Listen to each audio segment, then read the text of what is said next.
Welcome to பெரியம்மா சமையல். வாங்க, இன்னைக்கு நம்ம வந்து நீர் கொழுக்கட்டை செய்ய போகிறோம். நீர் கொழுக்கட்டைனா தண்ணியிலே ஆவிலே நம்ம காட்டுறது, அதனால் ரொம்ப ரொம்ப டேஸ்ட்டாக இருக்கும். உப்பு போட்டு செய்ய போகிறோம், ஸ்வீட் இல்லாமல். அதுக்கு வந்து 1 டம்ளர் அரிசி எடுத்து நம்ம ஊற வச்சுருக்கோம். இப்போ வந்து இதை மிக்ஸியில் நல்லா அரைச்சிக்கலாம். அது தேவையான பொருள் என்னென்னு பார்க்கலாம். மிளகு வந்து 1½ ஸ்பூன் அளவுக்கு எடுத்து வச்சுருக்கோம். கடுகு தாளிக்கிறதுக்கு 1 ஸ்பூனு, வெள்ளை உளுந்து 1 ஸ்பூனு, காஞ்ச மிளகா ஒரு 3 மிளகா கிள்ளி வச்சுருக்கோம். கருவேப்பிலை கொத்து 2 கொத்து, மல்லித்தலை கொஞ்சம் கிள்ளி வச்சுருக்கோம். கடலைப்பருப்பு 2 ஸ்பூனு, ஜீரகம் 1 ஸ்பூன் எடுத்து வச்சுருக்கோம். இதை எப்படி செய்யணும்னு பார்க்கலாம். மாவை அரைச்சிக்கலாம். இந்த அளவுக்கு நல்லா குறைன்னு அரைச்சா போதும். கொஞ்சம் நம்ம தண்ணியாக இருக்கனால அடுப்பில் கொஞ்சம் எண்ணெய் விட்டு நல்லா சுருளை வதக்கி எடுத்தோம்னா கொஞ்சம் கெட்டியாக வரும்.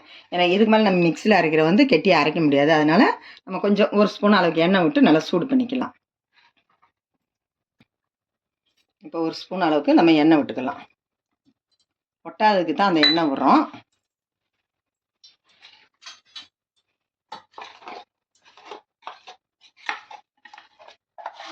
சேர்த்துக்கலாம். தீயை குறைச்சி வச்சு நம்ம நல்லா ஒன்று கிண்டி எடுத்துக்கிடுவோம்.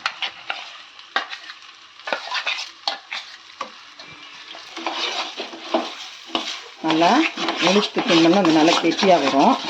அப்போ நம்ம இதெல்லாம் போட்டு இந்த அளவுக்கு இருந்தால் போதும். மாவு அந்த தண்ணி இழுக்கிறக்காக நம்ம இந்த மாதிரி கிண்டிக்கிறோம். இந்த அளவுக்கு போதும் நமக்கு.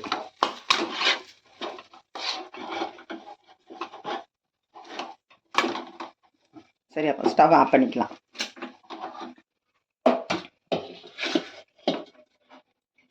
இப்போ எல்லாத்தையும் நம்ம தாளித்து கொட்டிக்கலாம். எல்லாத்தையும் கொஞ்சமாக தாளிக்கிறதுக்காக எண்ணெய் சேர்த்துக்கிடுவோம். சட்டி காயட்டும். காஞ்ச பிறகு நம்ம கடுகு சேர்த்துக்கலாம். இந்த கொழுக்கட்டை வந்து சுகர் உடம்புக்காரவங்க எல்லாத்துக்குமே டேஸ்ட்டாக இருக்கும். ஸ்வீட் போடாமல் பண்ணுறதுனால நீர் கொழுக்கட்டைங்கிறது அது ஒரு டேஸ்ட்டாக இருக்கும். நம்ம ஆவிலே தான் காட்டுறோம், அதனால தான் இந்த மாதிரி இன்றைக்கி இந்த கொழுக்கட்டை செய்யலான்னு செய்கிறோம். இப்போ கடுகு சேர்த்துக்கலாம். பொரியட்டும். எண்ணெய் சேர்த்து உடச்ச வெள்ளை உளுந்து சேர்த்துக்கலாம். அதுக்கப்புறம் அதில் கடலைப்பருப்பையும் சேர்த்துக்கலாம். நல்லா பொரிச்சு விட்டுக்கலாம். மிளகையும் சேர்த்துக்கிடுவோம். காஞ்ச மிளகாய் எல்லாத்தையும் ஒன்றா சேர்த்து பொரிச்சுக்கிடுவோம்.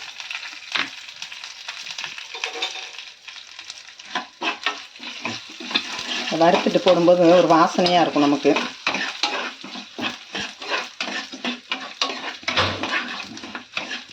பொரிஞ்சிருச்சு. இப்போ கருவேப்பிலையும் மல்லித்தலையும் சேர்த்துக்கிடுவோம்.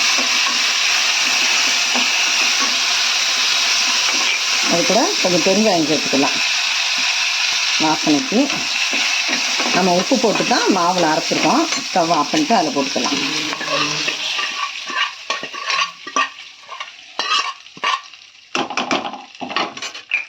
இப்போ எல்லாத்தையும் ஒன்று போல் நம்ம ஆறிடுச்சு. நம்ம பிசைஞ்சு எடுத்துக்கணும்.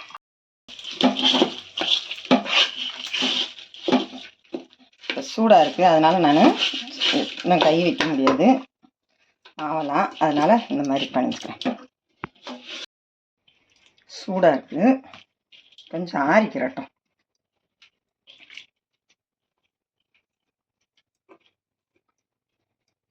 கொஞ்சம் ஆறட்டும்.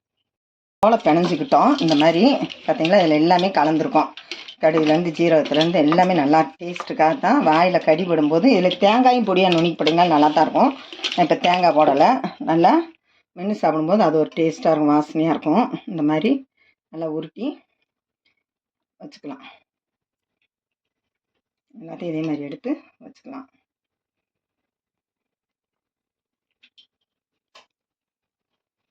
உப்பு எல்லாமே அதிலே போட்டு நம்ம கிண்டிடுறோம். உப்பு எல்லாமே அதிலே போட்டோம்.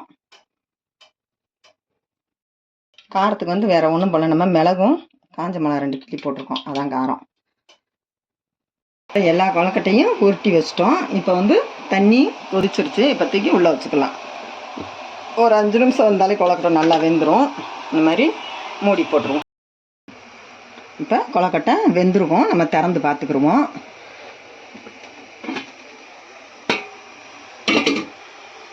வெந்துருச்சு. இப்போ ஸ்டவ் ஆஃப் பண்ணிக்கிறோம். இப்போ எடுத்து வச்சுக்கிறோம். சுட சுட ஆவி பறக்க நீர் கொழுக்கட்டை பண்ணியிருக்கோம்.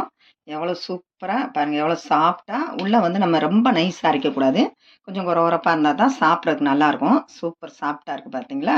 இதே மாரி நீங்களும் வீட்ல ட்ரை பண்ணி பாருங்க. அந்த வீடியோக்கு ஒரு லைக் போட்டுருங்க. பெரியம்மா சமையலுக்கு ஒரு சப்ஸ்கிரைப் பண்ணிருங்க.